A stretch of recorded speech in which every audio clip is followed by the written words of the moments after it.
Monaco, un plan d'eau d'exception, une principauté tournée vers la mer et le yachting depuis plus de 150 ans. Un nouveau bâtiment pour le Yacht Club, parmi les plus prestigieux de la planète, inauguré il y a quelques mois, en juin 2014. Signé de l'architecte britannique Norman Foster, le Yacht Club de Monaco, doté de 5 ponts, ressemble à un paquebot.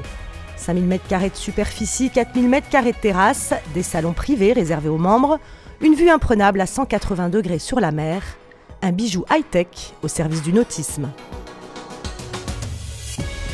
Durant 2 week-ends, les 200 bateaux de la 31e Primo Cup Trophée Crédit Suisse ont pris leur quartier au cœur du Yacht Club de Monaco. Vendredi 30 janvier, c'est presque l'été en Méditerranée, mais le vent souffle fort. Amarrés devant les pontons du Yacht Club, les bateaux resteront à terre. 40 nœuds de Mistral soufflent, le comité de course annule les régates du jour. Régate annulée, parce que le premier rôle du comité de course, c'est d'abord tout la sécurité.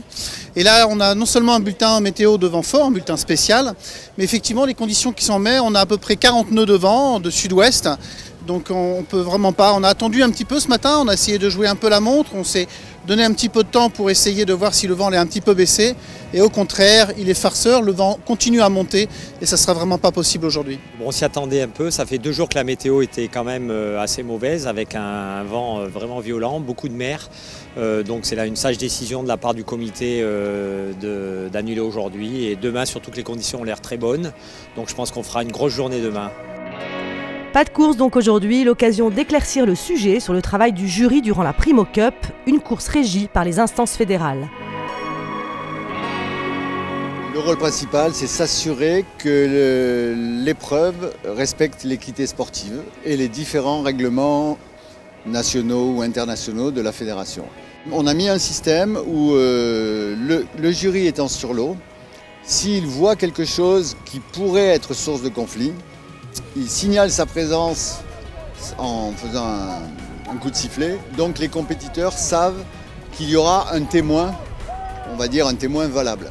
Voilà. C'est une espèce d'aide aux compétiteurs qu'on fait en étant sur l'eau, mais on ne rend pas la justice sur l'eau. On ne donne pas de pénalité sur l'eau à cette épreuve. Samedi 31 janvier, jour de régate. Les équipages piaffent d'impatience. Pour ce premier week-end de la Primo Cup 2015, 6 catégories de bateaux vont régater. Les Stars, la flotte la plus représentée avec 23 équipages, les SB20, les Smeralda, les Surprises, les IRC et les Dragons. Comme chaque année, la Primo Cup rassemble beaucoup d'équipages internationaux, russes, allemands, danois, belges, italiens, français, suisses, polonais et bien sûr monégasques sont parés à en découdre sur la Grande Bleue. Tous espèrent que le vent sera de la partie, mais c'est sous un soleil de plomb et une mer d'huile que les coureurs vont devoir patienter. Décidément, les jours se suivent mais ne se ressemblent pas.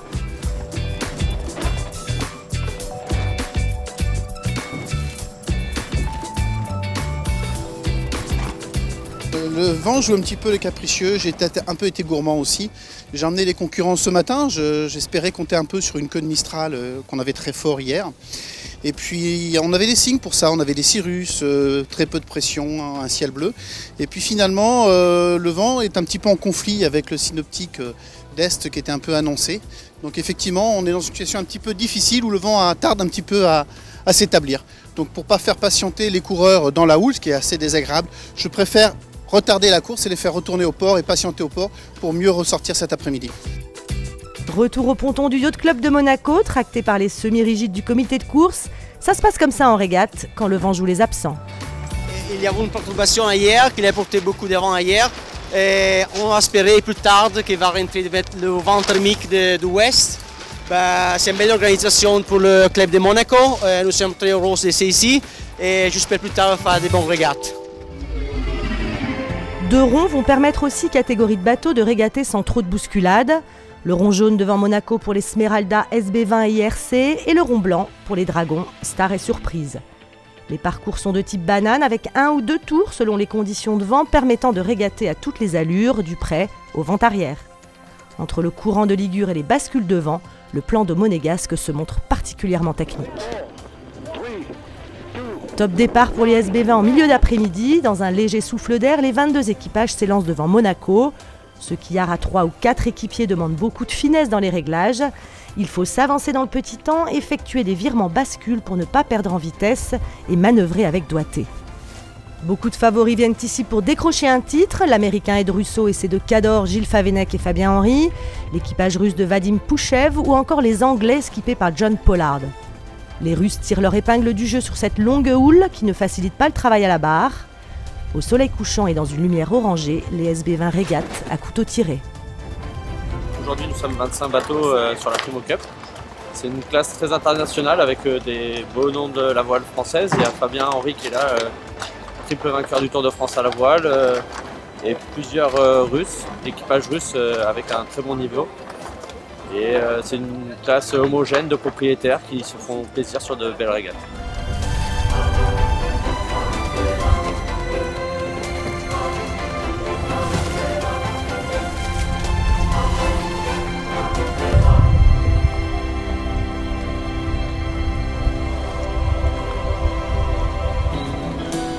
Ils sont 6 bateaux de jauge IRC à venir courir sur ce premier week-end. Mais qu'est-ce que l'IRC ? Il s'agit d'une jauge internationale permettant de faire courir ensemble et de manière équitable des bateaux de taille et de conception différentes. X40 à 35 phare 30, des voiliers habitables qui ne se ressemblent pas mais qui régatent ensemble. Un mode de calcul désigne le gagnant selon sa taille, son déplacement, sa surface de voile et le temps qu'il met à réaliser le parcours. Jean-Claude Bertrand et son équipage à bord de Chin Chin, grand leader l'an dernier, n'a rien pu faire face à Nutella qui remporte la manche du jour. L'équipage du phare 30 Hydros a démontré un gros potentiel. Belle bagarre sur l'échiquier monégasque. Sur le même rond, 11 magnifiques quillards de 9 mètres, grands habitués du plan d'eau monégasque, les Smeralda. Dans cette classe de bateaux, les skippers se connaissent parfaitement et jouent souvent des coudes au passage des bouées. Peter Grut sur Griffon, associé au talentueux François Brenac, a pris les commandes du classement après cette première manche, devant le doyen de la flotte, Adalberto Miani, sur Botta Dritta. Le navigateur français Dimitri Deruel est venu prêter main forte au Smeralda Quasimodo. Le niveau de jeu est élevé sur ce quillard italien. C'est un grand classique à Monaco d'avoir ce type de conditions. Bon, c'est vrai que là, on n'a pas été trop gâtés parce qu'on a eu un jour complètement off à cause du Mistral qui est venu jusqu'à Monaco. Il a fait le déplacement. Mais bon, ces 2 journées, on a réussi quand même à faire 4 manches en Esmeralda. Et on salue quand même le savoir-faire monégasque et le confort qu'on peut avoir dans ce club. En tout cas, ça lance la saison. On est bien content d'être là. Le Star, 70 ans de Jeux Olympiques, 9000 bateaux construits depuis 1911, c'est la flotte la plus importante et la plus internationale de ce premier week-end de la Primo Cup. Le niveau de jeu est élevé, contre toute attente, le tandem niçois Olivier Terol et Jean-Gabriel Charton remportent la manche au nez et à la barbe de l'Allemand Alex Goda et de l'Italien Maurizio Planin sur Anetta. Le Star est la plus vieille monotypie qui existe au monde. Le bateau a été olympique pendant très longtemps. Il a été olympique jusqu'aux Jeux de Londres en 2012. Il l'est malheureusement plus, grâce à la Star Sailors League et au classement du type un petit peu ATP qu'on connaît dans le tennis qui a été mis en place, la série revit et redémarre, ce qui nous fait très plaisir. C'est un bateau exigeant, physique, comme tous les bateaux qui ont été olympiques. Alors, le poids idéal est aux alentours de 200 kg, donc généralement c'est 100 et 100 kg. Pour le barreur et pour l'équipier, oui, c'est un bateau qui demande un certain gabarit. Les surprises, voiliers de régate habitables à 4 ou 5 équipiers sont au nombre de 18. Présente dès la première édition de la Primo Cup, cette série rassemble un paquet de fins connaisseurs et de passionnés. Français, Italiens, Suisses et Allemands se livrent à d'intraitables bagarres, notamment sur la ligne de départ. Les Suisses venus en force pour le coup d'envoi de la saison trustent déjà le podium. Jérôme Clerc, Thierry Brossard et Éric Monin se placent aux 3 premières places.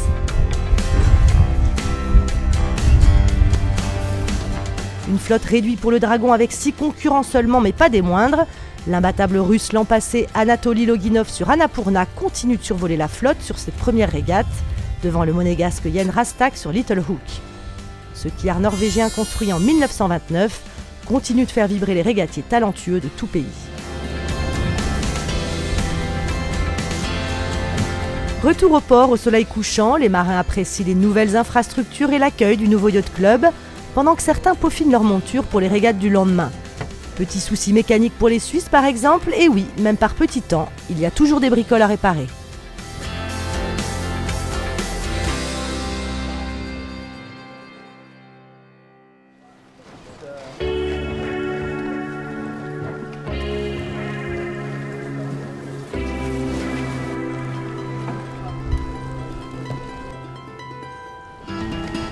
troisième et dernier jour de régate de ce premier week-end de la Primo Cup.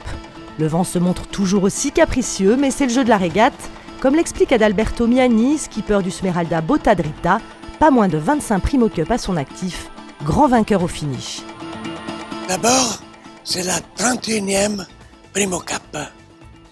Je pense en avoir fait au moins 25 et gagné plusieurs, dont celle d'aujourd'hui. Conditions, le vent est capricieux, donc il monte, il baisse, il y en a trop, il y en a moins. Il faut savoir profiter de ce qu'on a. Au final, 3 manches ont pu être courues dans toutes les séries. Chez les SB20, des petits jeunes ont bien failli croquer des anciens. L'équipage FFV Jeune Talent, avec l'insolence de son génie, a bien failli remporter cette épreuve avec 2 victoires. Une contre-performance à la toute première manche et le Graal lui échappe au profit de l'anglais John Pollard sur Excellent, ultra régulier et incisif au passage des bouées. This weekend has been very difficult. Ce week-end était difficile pour nous et le comité de course. Aujourd'hui, nous avons pu faire quelques manches, même si c'était compliqué. C'est la 3e fois que je participe à la Primo Cup, en espérant la gagner. Et cette année, nous avons réussi. Nous sommes très contents. C'est un beau yacht club. Nous étions venus nous entraîner il y a 2 semaines avec de grosses vagues et du vent fort. C'était différent cette fois. Du côté des IRC, le phare 30 de Jérémy Lagarigue s'est battu comme un enragé dans les petits airs. Le plus petit bateau remporte la palme face au gros. Le vent était compliqué, on a souffert pour le comité, on a pu avoir des sueurs, on l'entendait à la VHF. Bon, ça nous faisait passer le temps, c'est rigolo, mais pour lui, effectivement, c'est pas rigolo. On a réussi à prendre notre mal en patience. On a réussi à faire une manche quand même hier qui était un petit peu scabreuse, et aujourd'hui, malgré tout, on va faire 3 jolies manches. Donc c'était vraiment splendide, surtout l'accueil a été fantastique. En star, le jeune tandem Olivier Terol et Jean-Gabriel Charton à bord de Junior a su rester régulier face au ténor de la série. Observation du plan d'eau et opportunisme ont été leur credo tout au long de ce week-end. Ça a été délicat, mais une très belle épreuve avec un comité de course qui a fait du beau travail. Et oui, il y avait quand même du niveau. Et généralement, le Star, il y a toujours du niveau. En réalité, toutes les régates sont dures à gagner. Et non, c'est un grand plaisir. En SB20, les Britanniques l'emportent largement avec 3 points d'écart. À noter que les Suisses de signataires de Nicolas Groux signent une 3e victoire consécutive dans la Primo Cup. Chez les Dragons, première place logique de l'équipage russe favori. Charton-Terol l'emporte en star, tandis que le phare 30 LOL termine à 1 point du Nutella de Max Laout. Enfin, la légende monégasque Adalberto Miani s'offre une nouvelle victoire en Smeralda. Clap de fin et remise des prix du premier week-end de la Primo Cup 2015 qui s'est déroulé dans les petits airs, mais sous un soleil méditerranéen. Coup de chapeau au comité de course qui a su jouer avec les caprices du vent.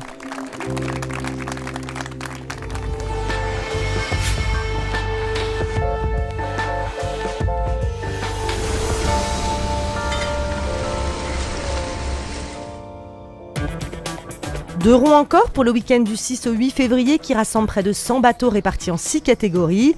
Le rond blanc cette fois pour les J70, Melge 20 et Platu 25 et le rond jaune pour les longues et IRC 1 et 2. Les régates se déroulent autour de 3 bouées avec 1 ou 2 remontées au près à tirer des bords pour ensuite redescendre sous spi et couper la ligne d'arrivée.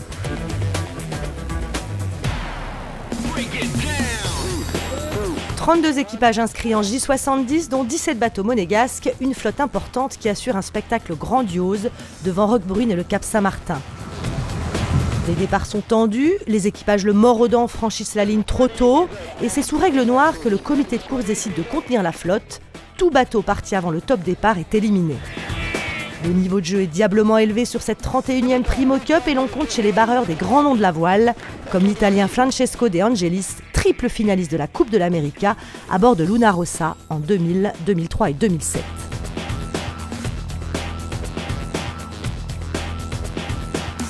Una bellissima regata all'inizio della stagione. C'est une très belle régate de début de saison. C'est bien de voir une forte participation dans toutes les catégories.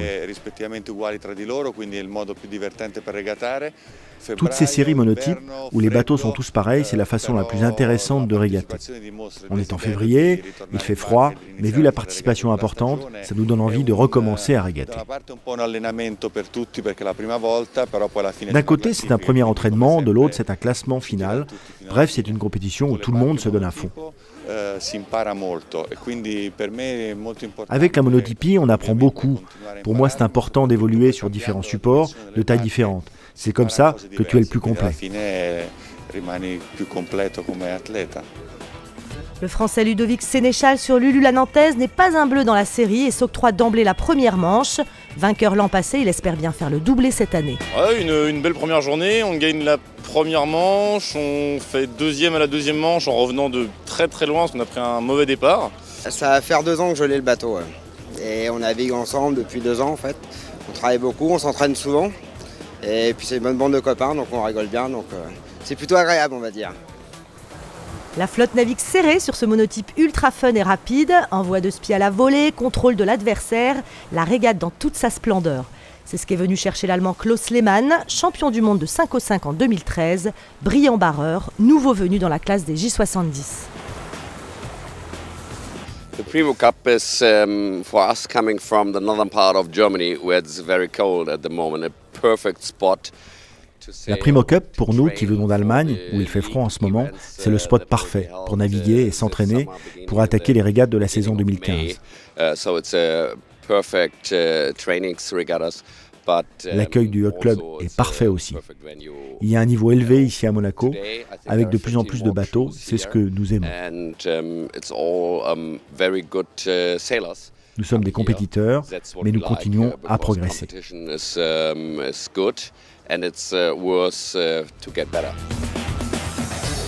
L'Armada monégasque ne boude pas son plaisir de se frotter à l'élite internationale. À bord de Carpe Diem, Jacopo Carain, président de l'association des J70 du Yacht Club de Monaco, fait des lumières en remportant la deuxième manche. C'est une classe qui est née à janvier 2014.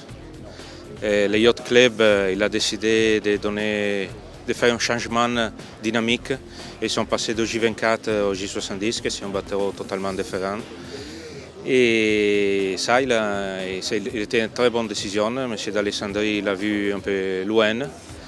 Et ça, avec la classe qu'on est en train de former, on est devenu dynamique et on est arrivé à 17 bateaux. Je pense que pour Monaco, que c'est une petit état de 3 km², on a le même nombre de bateaux des pays comme la France ou l'Angleterre et même pas l'Italie. Et avec un peu de travail, on est arrivé à avoir 37 inscrits ici. Et on est organisateur de l'Européenne à octobre 2015 et on compte là d'avoir à moins 70 bateaux. Entre les Allemands, les Monégasques et les Russes, la bataille fait rage. Objectif, enchaîner les manœuvres sans perte de vitesse, se positionner le mieux possible sur ce plan d'eau tactique, balayé par le courant et les risées.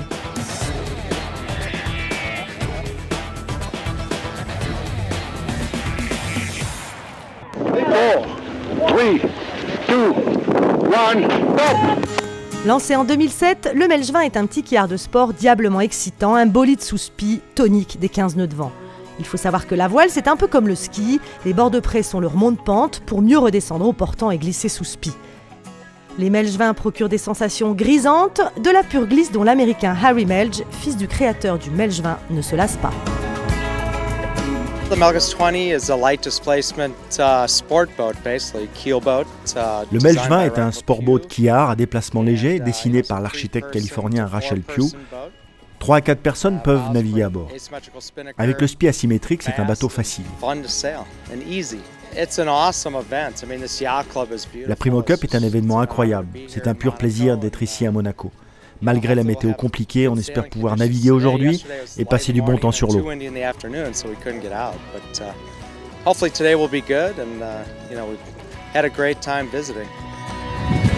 Les Russes ont adopté ce kart à voile et certains d'entre eux sont devenus les champions de la série, addicts aux régates et aux entraînements d'hiver à Monaco.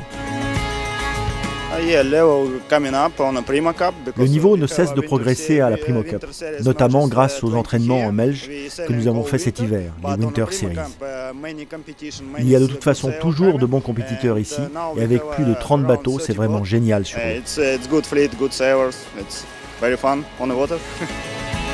Le monégasque Augusto Corrado crée la surprise en s'imposant avec 2 victoires de manche et une 2e place devant l'Italien Mirko De Falco.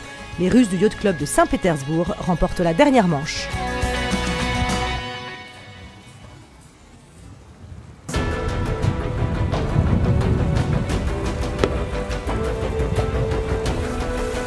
De la couleur, de jeunes régatiers, un bateau qui ressemble plus à un gros dériveur qu'à un quillard, voici le Longzé. Cette série rassemble 11 équipages à la Primo Cup, pour la plupart de vrais amateurs, bouffeurs d'écoute comme on dit dans le jargon nautique, capables de rouler des kilomètres bateau en remorque pour régater à la moindre occasion. L'absence cette année du roi de la piste Nicolas Béranger, champion du monde de Longzé, ouvre le jeu et ses petits dragons, barrés par Marc Malaret qui domine largement les débats, sous l'œil du coach et créateur de la série Pierre Mas, ancien barreur sur la Coupe de l'América.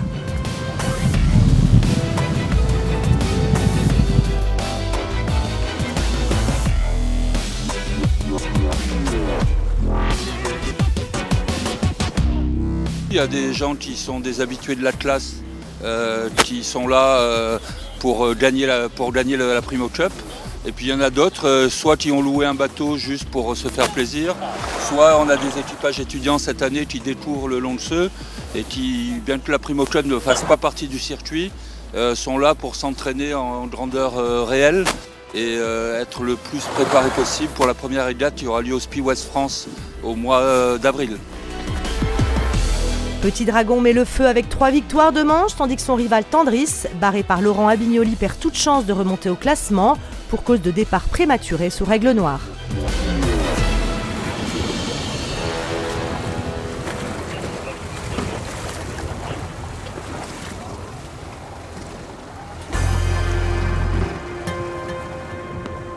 Un bon départ.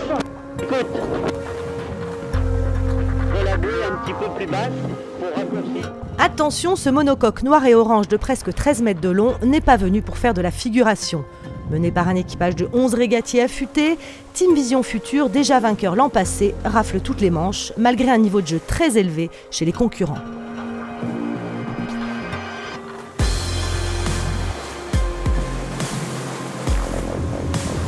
On est déjà venu l'année dernière avec Team Vision et pour nous c'est une bonne épreuve de préparation de saison. C'est la première de la saison. On sait que c'est un plan d'eau technique et où il faut être réactif, donc c'est une bonne préparation pour la suite. On a super bien navigué le premier jour, le vendredi. Le samedi, on n'a pas pu naviguer avec les conditions météo un peu trop fortes. Et aujourd'hui, j'ai pas encore vu les résultats, mais je crois que c'était pas trop mal. La dernière, on n'a pas réussi à sauver notre rating, mais bon, voilà, c'était une bonne mise en bouche pour la suite. Et puis en plus, on gagne, donc c'est très bien. Dans cette classe IRC, beaucoup de régatiers professionnels sont présents. Leur intention est de naviguer le plus tôt possible en saison. À Monaco, même en plein hiver, les marins pratiquent la voile sous un soleil quasi printanier, alors qu'en Bretagne, c'est encore feu de cheminée. En général, on vient quoi qu'il arrive, que ce soit inclus dans une saison de préparation pour un championnat majeur le reste de l'année, ou comme régate de début de saison pour, encore une fois, se mettre en route. C'est vrai qu'en Atlantique, en ce moment, les conditions ne sont pas bonnes, les premières régates vont arriver en avril à peu près, donc ça nous permet voilà, de naviguer dans des conditions assez clémentes et puis dans des conditions difficiles aussi, hein. C'est pas un plan d'eau facile Monaco, on le sait tous, pour voilà, nous dérouiller un petit peu de l'hiver et puis voilà, c'est une régate où il y a une très bonne ambiance chaque année, donc beaucoup de plaisir à revenir. L'équipage de Teasing Machine, malgré les cadors aux manœuvres, termine 7e. En régate, les champions ne gagnent pas à tous les coups.